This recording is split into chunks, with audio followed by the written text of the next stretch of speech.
Welcome back. Now in this video we're going to be talking about increasing your sales with bonuses.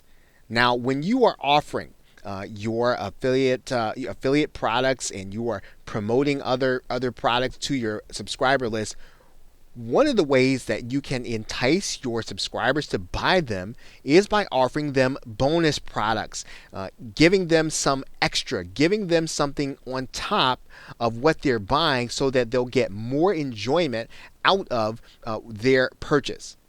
Now, if you're wondering where can I get bonus products if you don't want to create them yourself, well, you can purchase additional private label rights products or master resale rights products.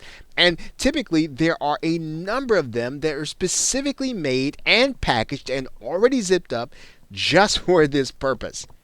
Now, the most important thing is not necessarily how you package them or what they are. The most important thing about offering bonuses is to make sure they are directly relevant to the affiliate offer.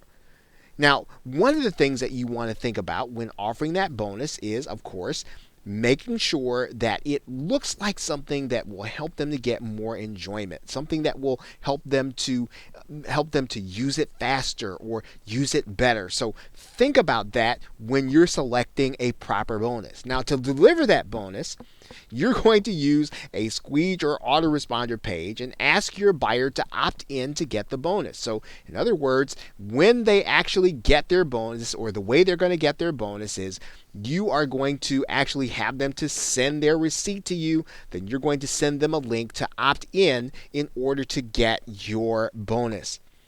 Now, this way, again, you're going to be managing your list. You're going to be managing it efficiently and appropriately. So when someone buys that new product, they are going to be taken off your prospect list and they're going to be placed onto your buyer's list. And of course, depending on how you want to organize, you will have more information that will help you to market to them. So you can continually segment your list. You can be more and more sophisticated, or you can keep it really simple by keeping it between those who buy and those who don't buy. Now, the most important thing again in selecting a bonus, making sure that it's relevant, making sure that you get the buyer to opt in order to get it. So with that, thanks, and I will see you in another video.